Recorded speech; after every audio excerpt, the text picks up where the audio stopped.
that out.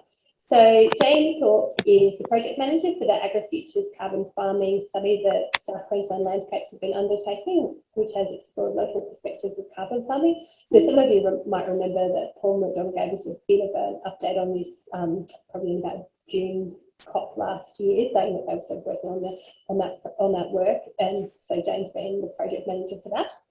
This social research project focused on understanding the experiences of landholders who've participated or considered participating in carbon farming projects. So primarily under the Human Induced Regeneration method, but also I think you looked at some soil carbon interests, Jayne. The research explored the perceived benefits and barriers of these projects, and it's due to conclude by May this year. So Jayne's presenting on the draft findings. It's great timing to hear from Jayne. As you might know, NRM Regions Australia put in a submission on the proposal to introduce ministerial veto powers over HIR and NFMR projects. So it was really great to have some of the insights from the SQL project to help inform our understanding for that submission. So if Jayne's ready, I'll go over to her. Sure. Thanks, Rachel. And hi, everyone. How are you? It's great to be able to sort of put this to you because we're still pulling together what it all means after having spoken to everyone. I was going to have a go at trying to share a slideshow here. That says it failed. Let's try this one and make that big. And so, yes, we started this project in last May. It began actually, and I became involved in about August. And we did a whole lot of interviews, and that's mostly what I'm going to share with you today is just the interview themes that came from landholder interviews only. So we were looking at landholders across the Southern Queensland Landscapes region, but most of them have come from this most westerly part, mainly because that's the highest concentration of carbon farming projects and contracts in the area. And we had 44 interviewees from 39 interviews, which took a lot of effort, and we were pretty happy with getting to that sort of stage in terms of collecting information from people and collecting stories from people. And I thought just to back up what I'm saying, I'll have some screenshots here of some of the themes, whether they're positive or negative, roughly what proportion of interviewees contributed thoughts to those themes, and that might be what we have time for this morning. So we did have positive and negative themes. There wasn't really much in the neutral area. People have sort of generally taken a side, and though this slide might suggest there was more positives than negatives, that's actually not the case. So these were the 4 positives that we could kind of come up with. And then on the negative side, there's actually 4 themes under each of these areas. So we're looking at business risk, trading scheme issues, and social impacts as some of the negatives that people brought up, and we'll go through those in some more detail in a minute. And on the positive side, we saw it as a useful source of income. They thought there were benefits beyond just the income, and there were people who were able to fit it with their existing operations and use it for succession planning. But if we head into the negative themes and just expand out on them a little bit. So in terms of business risk, you can see that quite a proportion of people were concerned that all the risks were on the landholder. So in terms of the contracts and the way things were presented to them, that was their conclusion, that they were the risks. So if something goes wrong, if their carbon burns or gets eaten or dies, then they have to make repayment to equalise the contracts. And there were quite a few people who didn't think it was a good return on their investment or not looking after land the right way. So I'm also going to have a go at, I have some recordings of quotes that kind of fed into these themes. So I'll see if that's going to work for us. If I press the right. We know that one of our neighbours is. I'll just start that one. We know that one of our neighbours is signed up with the same company, but they don't encourage talking between us. They are secretive, so it is hard to know if you have a good deal or build off each other as we learn. Talking to other people involved is hard because everyone has to sign confidentiality agreements around the whole contract, which really slows up information transfer. Early contracts had all the risks on the landholder, and the broker putting it together wasn't taking any risk and taking 25%. That's a huge commission with no risk attached, which we were sceptical about. There are a lot of different contracts now. They have brought more flexibility into the newer ones where you can run some sheep. The concern with the tree carbon is that there is a 25-year contract, but you're only paid for 7 or 8 years, and for the last 18 years your income is deteriorated. It looks like a sizable amount of money on the surface, but over the time it becomes a burden. Given what we know about the carbon price, we don't feel it is fair as the contract is locked in at $13.50 per unit. We would prefer the contract to be variable as the price is variable. So those were business risk themes that people brought up. Then we had some ideas and things around the trading scheme and issues with that. Now, almost everyone we spoke to was concerned about either the information they were getting was really complex to understand or that they couldn't get consistent information from the people they were talking to. And then there's just a general sense of mistrust amongst a lot of people and uncertainty about what carbon was and how it would operate and whether it would even continue to be something that people could be involved in over time. So I'll just play a few of those. Hopefully you can hear them. Primary producers by nature are critical thinkers, and they think this is a load of rubbish, a house of cards. They are distrustful and don't understand it. That prevents them from considering carbon farming. It's a bit like cryptocurrency, it's just too complex. It seems very likely that the price will go up and keep on going up, but then again it could crash too, because it's such a whimsical sort of thing. If you've got a fleece of wool or you've got a beast, you've got something to sell. But this carbon business, it just floats around in the sky. I feel like the whole industry is almost being made up as it goes along. That's my impression of it, because if it was as simple as I will produce feed, fatten my cattle and sell the progeny, it's not confusing, but I just feel that it's not clear. Some people can take advantage of it, and most of these are in a leather chair in the cities. Seems like a few middlemen make money out of it without doing much more than some paperwork. So that was some thoughts on the trading scheme that people gave us. And then the social impacts. So that's something that's been fairly well covered in the media, I think, from that area. But some of the things that came up with people we were talking to was this idea of an identity clash, that carbon farming is not real farming, that it rewards the wrong people, and then concerns about absentee landowners or people just not being in the region anymore in terms of being able to respond to fire, pests, weeds, fence maintenance and general community. So there were some things to hear about those. Most farmers resist carbon farming because it is not farming. It's a passive investment. Farmers want to be farmers. It's a lifestyle decision. Get a baseline and assessment and work out a way of rewarding people for active management, not just locking the property up and letting it go to waste. Someone with a carbon farm sold the other day, and he would only sell it to a private family that are going to live on the place and occupy it, and not just leave it as an unoccupied bit of dirt. So there's some thoughts about those social impacts. And then just most farmers resist carbon. Some positive themes that I talked about before. So I kind of went through them mostly at the beginning, so I'll just play these recordings. The company we went with did modelling that showed that thinning would result in more carbon. They're big companies. They need to make money, so you have to be careful with them. It's their legal responsibility to recommend that you use a solicitor to review the contract, but they don't expect it. And when we did, they seemed surprised. Our solicitor was able to help them understand a different point of view on the contract, and they changed their base contract too. And that was positive for them as well. A lot don't realise that you can negotiate and you don't have to take what they offer, but can make it more complementary. We need more awareness for the farmer that a different regime to create more carbon is possible. Locking up country is the default, but not the only allowable carbon farming. We look at what practices are out there that meet our vision and goals for our businesses. What is our why, and does carbon farming get us closer or further away from where we want to be? That is the point that we make our decisions around.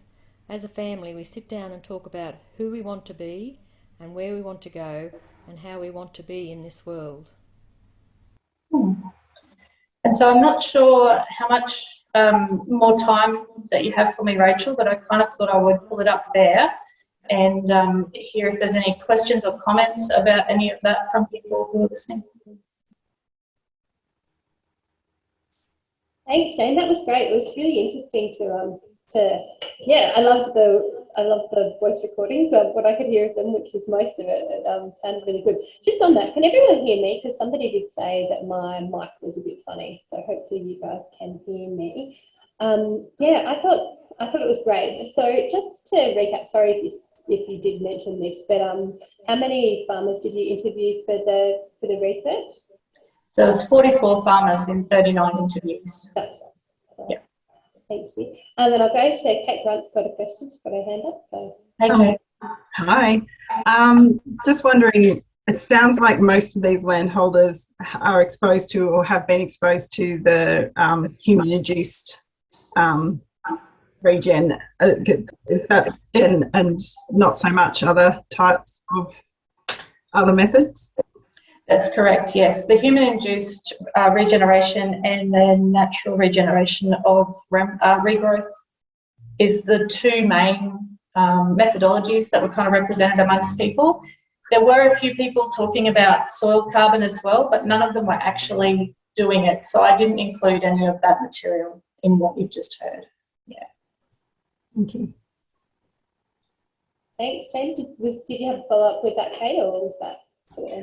No, I just think the context of the social issues, it's important to know which method that they're referring to, because that would be different to that comment around the active management. I just think it's important context there. Yep, note to self, include that next time. Thanks, Kate and Jane. Fiona, did you have your hand up for a minute there, or did I? No. No, I was actually doing the little clap thing. Oh, So to say congratulations, Jane. I thought that was really interesting and just demonstrates, how organisations like the NRM regions can play a bit more of a role in helping to sort of help people navigate all this, doesn't it? It's so interesting. And I thought that comment that older farmer made about the fact that it seemed like they were making it up as they go, I think that's the truth. I think it's a whole new thing, and they are making it up as they go. And that's why it'd be really great to insert ourselves a bit more into this and make sure that they make it up in a way that's appropriate going forward. That's all I have to say. But well done, Jane. That was great. Thanks. Yeah. Kate, are you putting your real hand up? Kate Andrews? Yes, you're ready. I was, because I was trying to wait and see if anyone else had questions before I jumped in. But Jane, really, really interesting, and this is just research that's been begging to happen for years. So great to see the research happening, and hats off to SQL for jumping in and getting the funding to do it. So two questions around that, I guess. One of the things that I'd be really interested in is data alongside the perception that actually tries to capture in, for example, changed land use or changed demographics or all sorts of what is going on in a quantitative data sense. I'm not explaining myself very well, but I just want to triangulate it with other stuff. So are they perceptions that we need to deal with, or are they real issues that we need to deal with? And in both cases, by the way, they're deserving of something needs to be done. Do you know what I mean? But you do something different accordingly as to whether that's how people feel. And I think that the other issue, and we find this in the drought space too, is sometimes the change in the social demographics is blamed on one driver, but it's actually something that's happening anyway, regardless of that driver, and because there are other pressures at place. So you end up with something being scapegoated for changes that people don't like, but that are going to happen anyway. So for me, it'd be fabulous to unpick that and also get that triangulation of different forms of data. So is your project doing that? And if not, do you think we could find a way to get money or get people who are interested in doing that sort of research so that we could bring that together? And then the second one is a way more pragmatic question, which is, when do you think this might be ticked off so that it's available publicly to use in the public record, if that makes sense. So if we're using it for approaching people to say, here's a problem and we can help you solve it. Sure. To be very crass. Sorry, Jayne. Yeah. So on the first question about really triangulating, what data might sit behind, or what you might think of as the facts around what's being told to us, very, very happy to sort of note and reinforce that these are perceptions that we collected, and deliberately so. And there were conflicting perceptions. So the set of slides I'll send through to you, Rachel, actually have one at the end that's kind of juxtapositioning, some people said they could run sheep and some people said they couldn't run sheep, and some people, that there were clear opposite views amongst landholders that just were representing confusion in general. The getting to the other data that might be able to test some of those perceptions and find out how widespread the impact of them is, or who's experienced them as opposed to people who aren't experiencing them, is in track or in train. It's not part of the current Agrifutures project that we have. I guess in that I would say Agrifutures has a whole suite of projects they're funding nationally, and I'm really keen to see the outcomes of all of them collated together. I've been lucky enough, now I'm starting to collaborate with 3 of the other projects, with encouragement from the contract manager, Julian, at Agrifutures, because we're working on, sort of parallel concepts or with a similar group of people, etc. So that's really exciting as well. They're looking at economic impacts or behavioural biases or other, why this has come about and why these perceptions are the ones that people are sharing. Our project will take another step in terms of quantitative economic research with an economic model and some testing of some different economic model treatments around what options people might have and why they might choose them, or how many might get chosen. I don't understand it quite in detail, but the economists involved at UQ will come back to us with that by the end of May. On the side of it, we're now actually have seen Southwest Queensland Rock have come out with a request for more research along the lines of what you're suggesting, Kate, to look into, how has it impacted on local service demand, and how has it impacted on local incomes and livelihoods. So that is also intended to be finished by the end of May, that work, which is more of a desktop. Great. I guess my concern with that is, yes, it needed to happen, but it would have been great if they could have waited till the census data came out in August or something. Oh, of course, yeah. So, the precursor recommendation is, so when the census data comes out, can you set aside a little bit to revisit everything, because there'll be so much more current information that's easily accessible. What about the land use change? So that thing about a bit like the anti-national park stuff, it's locking up and being left alone, and people are walking off and not doing, managing land as it should be managed. Yes. Is anyone doing that work? Look, this change in that way? I'm not familiar necessarily, but I did have one interviewee had been interacting with councils in terms of potential change of rate category. And I think that's being tied to or proposed as this is a different land use and it will have a different rate. It'll be a different rate category. I don't know if that's going ahead. It's just that that's reflected in that lack of information about what you are actually able to do, like run sheep or not run sheep, is just such a clear, open thing about, well, clearly there isn't open, transparent information, and that needs to be there. But how much is it actually impacting actual land management and land use, and to what extent, along what area, and therefore what are the possible implications? And I should stop hogging Rachel Clark. It's okay. I do think it's such an area of change, because now that the commodity prices out there have gone up, so beef is up, goats are up, they're all up. The carbon farming companies that previously thought they weren't going to be stocking and had destocked completely are bringing stock in either on adjustment or of their own accord, because why wouldn't they? Even if they can only stock 50% of what people next door can stock, they can still make a fair amount of profit out of that exercise. So the idea that there might be a new land use that completely excludes previous agricultural land uses, I think, might be moving on and very dependent on commodity prices and drought and other the usual factors that influence primary production, but just with the extra sort of side benefit or not that people may have a consistent income for a period of time to recover from weather, drought, be able to destock when perhaps they couldn't have done so before. Most people's concern with the land use is what happens after the contract end. And so current contracts are 10 years. Some of them are up to 7 years or 8 years in their 10-year contracts, and they get to recontract. But then at the end of their 25 years, they can't sell any more carbon, but they still have to maintain the carbon they have got.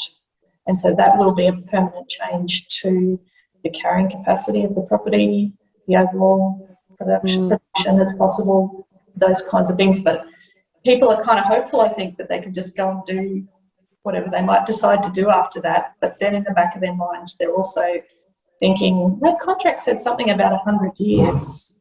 I'm not quite sure what that's supposed to mean. And most of them won't be around for that timeline. So, it won't be around for the 25-year timeline. Obviously, they won't be around for the 100-year either. But they're still concerned. Yeah. Thank you so much. Fascinating. Yeah, that was great, Jay.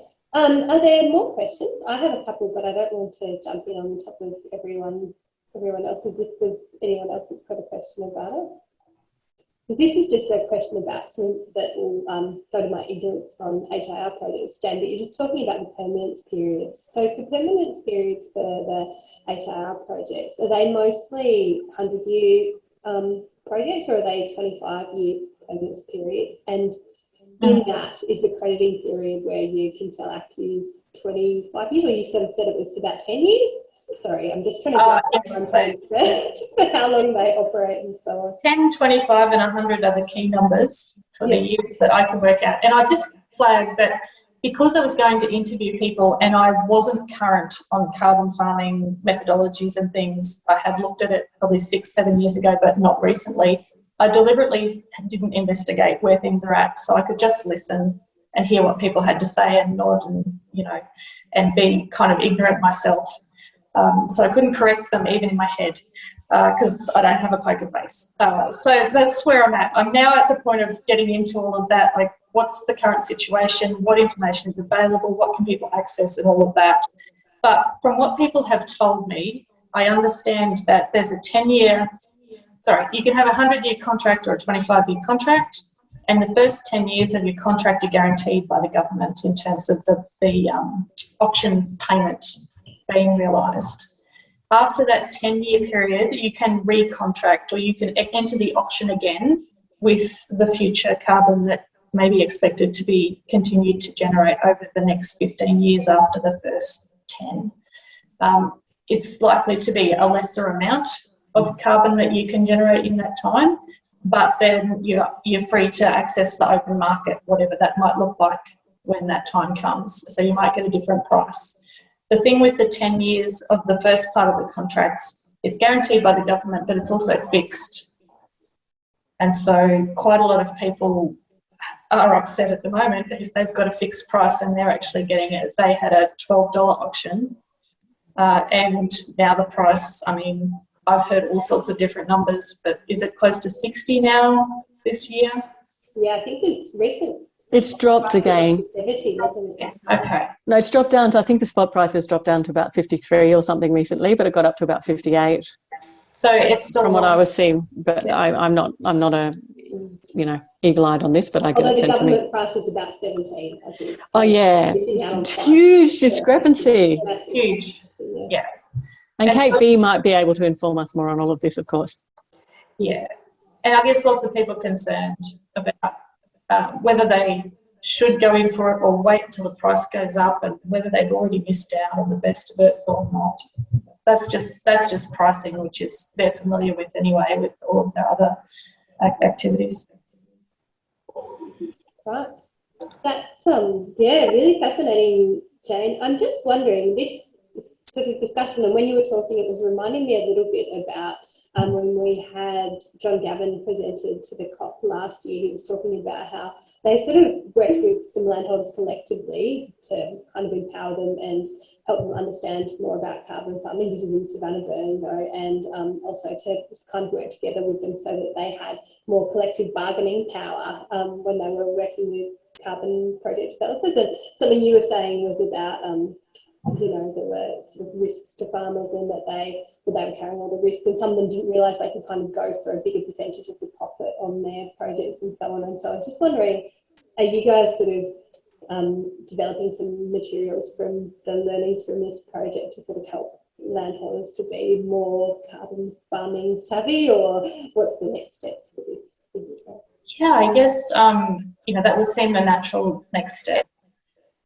I would suspect that Agrifutures would also be looking at that kind of step, given the sort of breadth of projects that they have running and all the input that they will have to inform that kind of thing. And I guess, I can't speak for what Southern Queensland Landscapes might ultimately do with the information. I've got my head down in getting it done in the time we have left, getting what we've committed to done. But yeah, it seems like a natural next step to make the best use of what people have shared. And that's one of the things people have shared, is find out everything you can about it, make sure you know what you're getting into, really consider what the risks to your business are and your future risks, and get, some people to support you, your accountant, your solicitor, that kind of thing. So yeah, that would make sense. Right. Thanks heaps, Jane.